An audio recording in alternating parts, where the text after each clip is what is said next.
కొందరి జీవితాలను మనం చూస్తే తాను ఒకటి తలిస్తే దైవం మరొకటి తలిచిందా అన్నట్లు ఒక్క రాత్రిలో జీవితాలు తలకిందులైన వారి గురించి మనం వింటూనే ఉంటాం.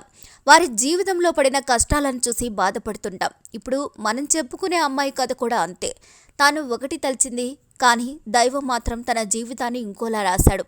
ఎంతో అందంగా ఉండే ప్రకృతి పగబట్టినట్లు ఆ అమ్మాయి మీద విరుచుకుపడడంతో కుటుంబాన్ని కోల్పోయింది.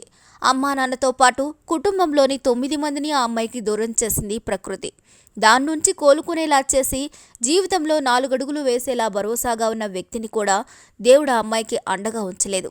జీవితాంతం తోడుగా ఉంటాడు అనుకున్న స్నేహితుణ్ణి కూడా దూరం చేసి ఆ అమ్మాయికి తీరని ద్రోహం చేశాడు. అచ్చం సినిమా కథను తలపించే ఈ స్టోరీ కేరళలో జరిగింది. కేరళలోని వైనాడ్లో జూన్ 30న ప్రకృతి చేసిన విలయ తాండవం అందరికీ తెలిసిందే. ఎడతెరిపిలేని వర్షాలతో కొండ చర్యలు విరుగుపడి వరదల్లో వందల మంది ప్రాణాలు కోల్పోయారు. వీరిలో చూరాల్ మల గ్రామానికి చెందిన 24 సంవత్సరాల శృతి కుటుంబం కూడా ఒకటి. ఈ ప్రకృతి కోపానికి శృతి అమ్మానాన్నతో పాటు 9 మందిని కోల్పోయింది. ఆ టైంలో శృతికి అండగా నిలిచాడు జాన్సన్. మంచి స్నేహితుడిగా ఉన్న ఈ జంట వారి స్నేహాన్ని ప్రేమగా పెళ్లి వరకు తీసుకెళ్లారు.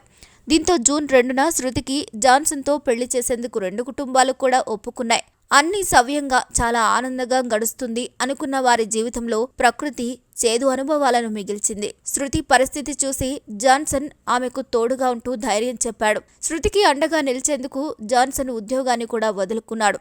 వరద బాధిత ప్రాంతాల పర్యటనకు ప్రధాని మోదీ వచ్చినప్పుడు వీరిని కలిసి మాట్లాడారు కూడా. శృతి కుటుంబ సభ్యులకు నివాళులర్పించేందుకు శ్మశాన వాటికకు వచ్చి సమాధుల మధ్య వీరిద్దరూ జీవితాంతం ఒకరికి ఒకరు తోడుగా ఉంటామని ప్రమాణం చేశారు. ఈ నెలలో నిడారంబరంగా రిజిస్టర్ వివాహం చేసుకోబోతున్నామని కూడా ప్రకటించారు. శృతి అంతా మర్చిపోయి జాన్సన్తో కొత్త జీవితం ప్రారంభిద్దామని అనుకుంటుండగా విధి మరోలా తలచింది. సెప్టెంబర్ 10న మంగళవారం జాన్సన్, శృతి మరికొందరు కుటుంబ సభ్యులతో ఓమ్ని వ్యాన్లో వెళ్తుండగా వారి వ్యాన్ కోజికోడ్ కొల్లేహాల్ నేషనల్ హైవేపై ఒక వెహికల్ను బలంగా ఢీకొట్టింది. ఈ ప్రమాదంలో శృతికి కాబోయే భర్త జాన్సన్ తీవ్రంగా గాయపడ్డాడు. శృతితో పాటు బంధువులకు స్వల్ప గాయాలయ్యాయి.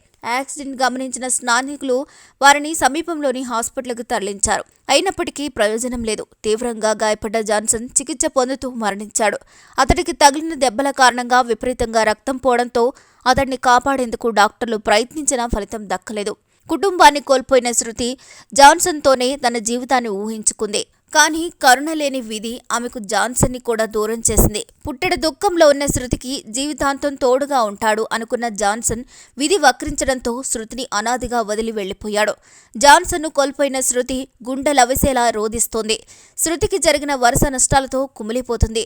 మరి ఈ వీడియోపై మీ అభిప్రాయాలు కూడా ఖచ్చితంగా కామెంట్స్ ద్వారా తెలియజేసి మా వీడియో మీకు నచ్చినట్లయితే లైక్ చేయండి, షేర్ చేయండి, సబ్స్క్రైబ్ చేయండి.